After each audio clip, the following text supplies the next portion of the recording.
Okay, gentlemen, I gave you both my instruction in the dressing room. I want a good, clean fight. Remember, protect yourself at all times, and you must obey my command at all times. Good luck to both of you. Touch them up. 50 years ago, Emil Griffith took on Dick Tiger as a welterweight champion facing a middleweight champion in Madison Square Garden, and he won the fight.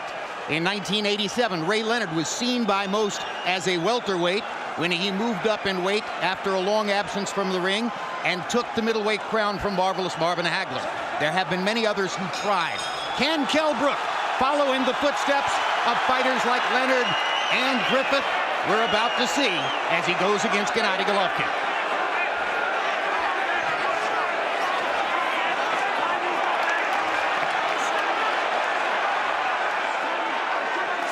There was a full-scale wave of speculation on the web, particularly in America yesterday, on the notion that Gennady Golovkin was ill under the weather, didn't look good at the weigh-in. He and everyone in his camp says there is no truth whatsoever to that. He feels fine, and to us, he looked as though he felt perfectly all right. Agreed, Bernard? Well, he looks good now, and he's been who he is. He comes forward, he's looking for shots. To me, if this what a guy look like when he's sick, God knows what he look like when he's well. No, I think he's fine. I think it was just a rumor, and he said it wasn't true. Stalking much more aggressively than he did early in the Lemieux fight, looking more the way he did against Dominic Wade, trying to get in and land power shots. He takes a right hand from Brook as he's trying to land his left hook.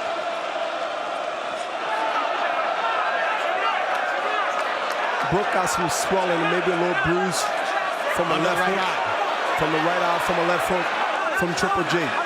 Triple G is setting him up, and if he stay on that rope, body shot, Brook is in trouble. And Brook reaches out and grabs Gennady Golovkin and gathers him to him after Golovkin hammered him to the liver with a body shot. If Kell Brook stay on that rope, he will not survive in this fight. He has to fight his fight. Right now he's being overwhelmed and overpowered. Uppercut by Brook. Left hook brought the crowd alive. Golovkin nodding at him as if to say, okay, I tasted what you got. Kell Brook is not staying in the middle of the ring. He got hurt. I think he's still hurt. And he has to now find a way to survive this round because Triple G is continuing to put pressure and he's continuing to make his punches count. Golovkin missed with the right hand over the top. Tapped Kell Brook with the left hook. Brook trying to fire body shots of his own to back Golovkin off a little bit. Brook has established that jab more than just one punch. He's throwing a jab, Brook, and throwing one punch at a time and going back towards the rope. He must keep Triple G in the center of the ring and try to at least get him some rounds under the belt where he can go ahead and figure it out. Triple G is #1 in the sport by CompuBox count in landing jabs. There's a good uppercut for Brook. There's a right hand for Brook. And now Golovkin comes back with the left hook.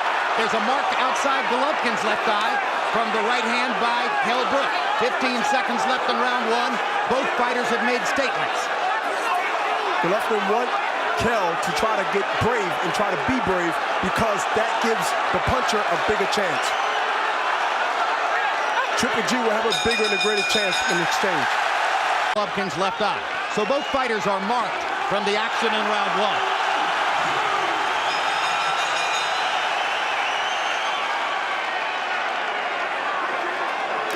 Veteran referee Marlon Wright staying away and creating some distance to give freedom of movement to Golovkin and Brook. Brook must be active with that jab. He must be consistent with that jab. Not only patient, but consistent. Because if he sits there and wait and take a picture and look at Triple G, then he will receive, and he don't want to be on the end of those punches. He has to be first every time an exchange is being thrown by both men. And if he's not first, I don't believe he can take the power in a long fight with Triple G. Well, for better or for worse, he's not trying to stay away. Brook seems to have accepted the reality that he's going to have to fight with Triple G. Maybe he wants it that way, and they're trading in the center of the ring. And right now, Brook is getting the better of it as Gennady keeps his hands back. But he must not get too brave when he get too comfortable because Triple G is a high percentage knockout punch, but he can't. Kell Brook can't think about the power, but he must think about what can happen as far as knockdown, hurt like he was before, so he must be conscious of that. Golovkin going to his jab now. Didn't seem interested in jabbing as much in round one. Now jabbing, set up the right hand. And Golovkin landing a series of jabs before sweeping a right hand across Brook. Brook just threw a nice short counter left hook that caught Triple G coming in.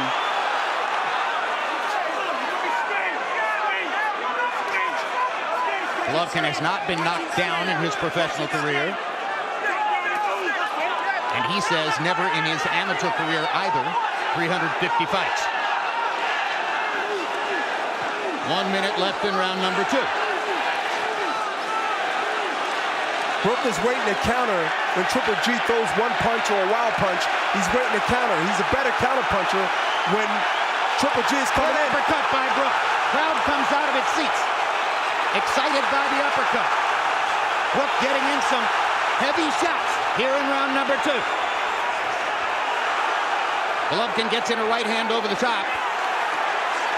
But Brook comes back with a 4-punch combination. Crowd's getting very excited. It started with an uppercut. Brook threw a punch, and then he threw the uppercut, and he threw the uppercut again, and then he threw the right hand behind it. He's starting to put his punches together, and if he continue to do this in the later rounds, where he buy himself time, where he wears out Triple G to the point where Triple G is throwing one punch and trying to throw the knockout punch, then he might have something here. Brook seems to have realized early on that Golovkin wants to put pressure on him, wants to put him in a box, and he's landed effective uppercuts in both.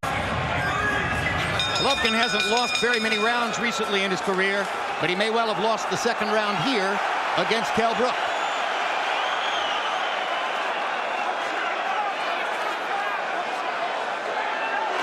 Brook must not get too brave, but smart enough to fight a smart man fight. Referee Marlon Wright is going to call that a slip rather than a knockdown. Golovkin totally in agreement. Now you see Golovkin's putting a lot of pressure on Brook. He's trying to now rush because what is urgency? Is urgency because he sees himself getting outboxed and getting hit with some shots that he never got hit with. And I'm pretty sure his trainer told him to go out there now and start putting pressure and start changing the tone of this fight.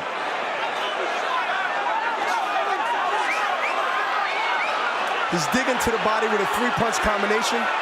Triple G, jab, right hand, left hook to the body, and got the attention of Brook. Brook didn't like that combination punch and definitely didn't like that left hand to the body. And unlike in the second round, when Brook was able to keep a lot of the action in the center of the ring where he likes it, Golovkin has been able to get him to the ropes a couple of times here in round number 3. Hard right hand by Golovkin. Just misses with the left hook. Golovkin don't want Brook to now get confidence. If Brook continue to win rounds here and there and go into late rounds, then Golovkin's going to have really a serious problem catching up. Not that he's in losing the fight, but he must now try to go and establish his dominance.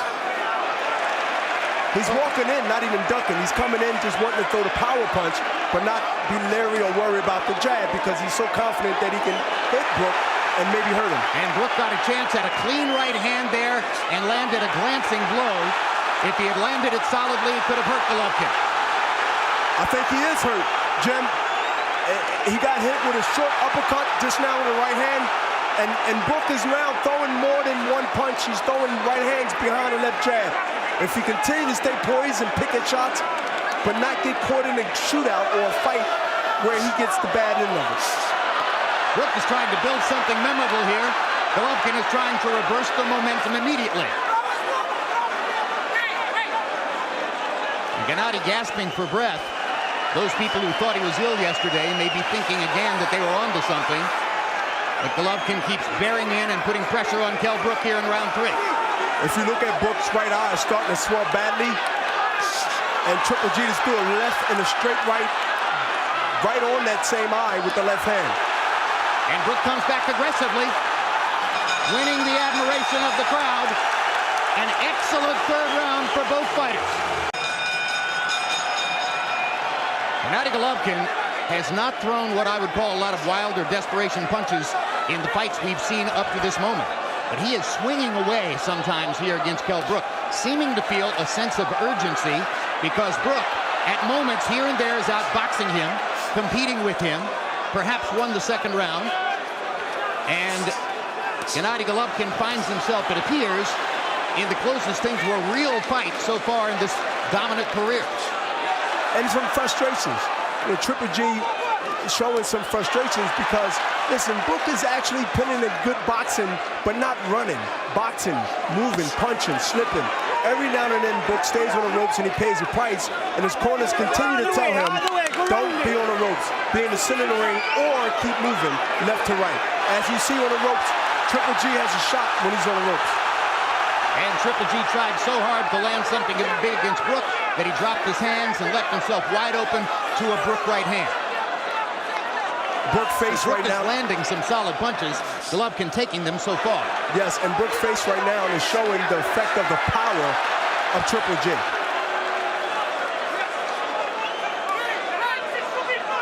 By the way, Harold Letterman is scoring this off of a television monitor in Los Angeles, where he'll be working tonight at ringside. And we're told that Harold has it scored 2-1 so far for Golovkin. He did indeed give the second round to Kell Brook, as I suggested might be the case. Golovkin placing body shots now. One thing Brook haven't went back to, which was successful to me, was the uppercut. Whether it's coming from the left side or the right side, he hasn't thrown that punch since the first and second round. And he was successful with it in both the first and second rounds. Golovkin sticking a jab.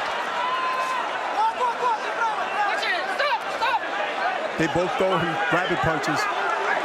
Both fighters' faces are showing damage from the shots they've landed in the first 3 rounds. Golovkin is trying to hammer Brook to the liver one more time with the left hand. The way he hurt him in the first round, hasn't managed to land it here in the fourth. It looked like Triple G is just actually, you know, pushing his punches. Doesn't look like he have any snap on it, Jim. It doesn't look like he have the power that in speed. When I mean speed, the power is there, but the speed is not there. They seem like arm punches, like he's throwing punches hard, but they have no snap on it. We call them arm punches in boxing. Brook is much sharper, much cleaner. See the shoulder by Brook. Those are the kind of punches that Golovkin isn't landing at this point. And he's getting hit spot on. Is starting to grow around Brook's eyes as round 5 begins. Let's go quickly to Harold Letterman to see how he scored the first 4 rounds. Harold? Okay, Jim. I've got it 3 rounds to 1. 39-37, Gennady Golovkin.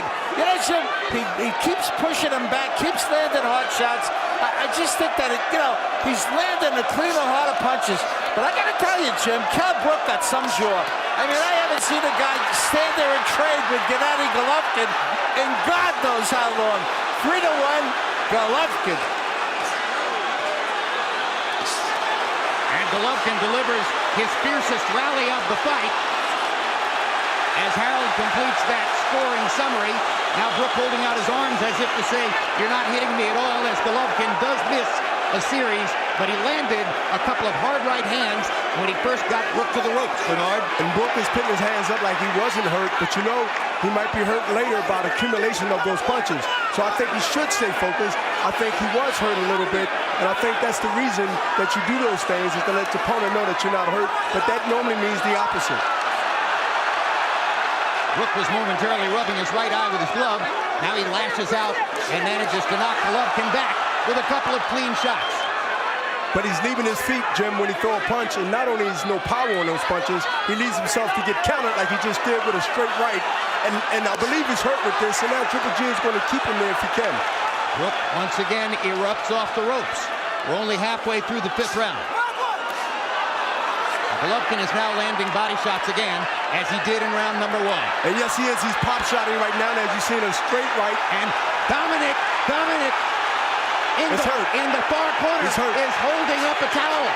Ingle is trying to get referee Marlon Wright to stop the fight, and now he finally throws the towel into the ring, and Gennady Golovkin is going to have a technical knockout victory in round number 5.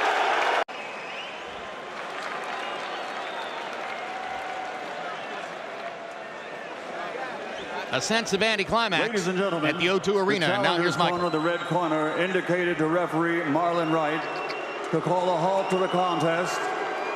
Challenger retires, the winner by TKO victory. His record now 36-0, 33 KOs, 23 consecutive wins by knockout.